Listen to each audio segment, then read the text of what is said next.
Some time ago I put together something talking about one of the things I was a fan of, the comic Generation X, and looking back at something, I got reminded I should have done one for my favorite character amongst the group. And that was a character that was initially known as Penance. For those of you who are a bit unaware of who Penance is, let me basically give you a rundown. When Generation X was started, one storyline they started working with was a mutant girl who was delivered on the school's grounds. She was delivered with only one word being uttered: penance. This was uttered by the figure that brought her there. I won't go into him at the moment. But she had been a prisoner of the character known as M-Plate. And she had served as a food source for him for who knows how long. So who exactly was Penance? That was a mystery to them because they were kept trying different languages, trying to communicate with her, and only once was any sign of communication noticed. Always nonverbal. Now, the original idea for the character was indeed to be, like I said, from the war-torn country of Yugoslavia. And the initial concept for her also was that she was to be deaf. What ended up happening is, as the series went on and changed writers, that part of the story sort of got tossed out the window, retconned with the idea that Penance was actually the character Monet, sort of transformed into a mutant sentient prison for somebody. And when Monet was discovered to be that, her sisters took her place, and then later they got freed, and they didn't know what to do with this, what they thought was an empty shell. And lo and behold, the empty shell got up and showed that it could think on its own. But I'm going to be honest, when I first picked up Generation X, when I first saw Generation X, and I saw this character, I was enamored by it. And you have to look at the character and wonder, why were they a prisoner? What sort of life did they live? I mean, this was terrible for them. So it makes you feel. But since not much was known about the character at the time, Penance was literally at the time a blank slate. Fans could do with her what they wanted. That came out wrong.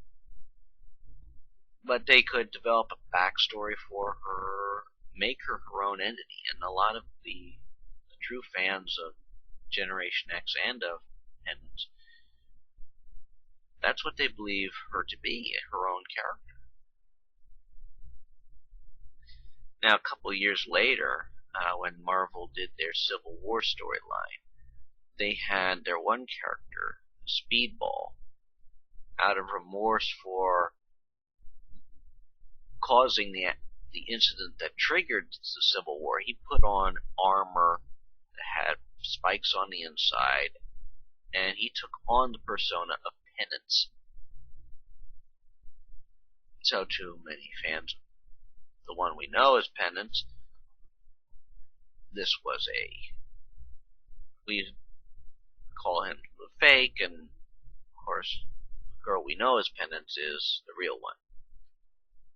Down the line, she resurfaced in the series, The Loners. And some loners. Anyhow, she resurfaced. No one knew how she got where she was, but she showed to have her own sentience. She showed an attraction to Phil Urich, who was one of the few to have donned the mantle of Green Goblin,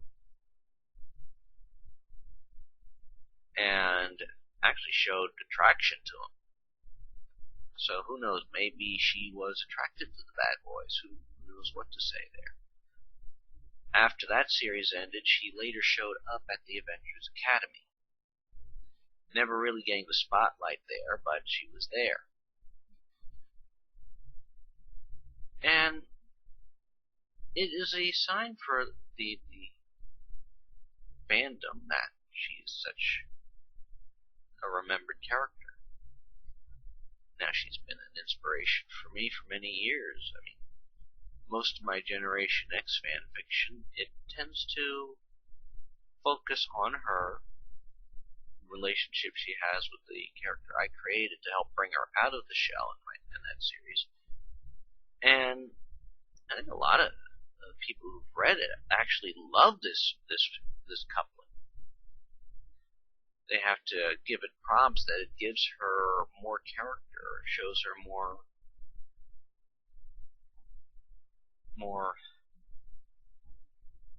out of her shell, so to speak. Because most times when you see her, her skin is red, she's got the long claws, the spiky hair, and hardly ever have you seen her speak. And the few times she has spoken, actually the first one was actually a mistake made by the Marvel creative team when they were doing one issue of Generation X.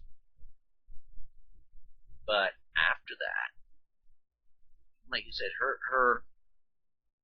interactions have been mostly one or two words at best, which gives fans a lot to work with. But if you want to get an idea of what a real insight to the character, you have to actually look for the Generation X novel entitled Generation X. It was actually co-written by one of the writers, I believe Scott Lobdell, and there's a dream sequence with her playing a harp, and it sort of confirms one very key thing, that her first name is Yvette. And like I said, she's such a captivating character. You have to wonder what her life has been through when you see her, how she survives in that outfit that she had on. And there's so many questions that can be asked. And I think that's why I like the character so much. She's very captivating. It could also be that she's a redhead. Everybody seems to love redheads. But also, she was given an ability that literally makes her untouchable. And so anytime she can afford to have that, the intimacy of just touching someone, albeit even a handshake, I mean, she's going to grab onto that if she can. And I think that's why fans love her. It's sort of the same attraction one might have for Rogue. Here's a woman who can't touch people because if she does, it will hurt them. It will steal something from them. And she has to find a way around it. They have over the years for Rogue, but I haven't seen much for Penance.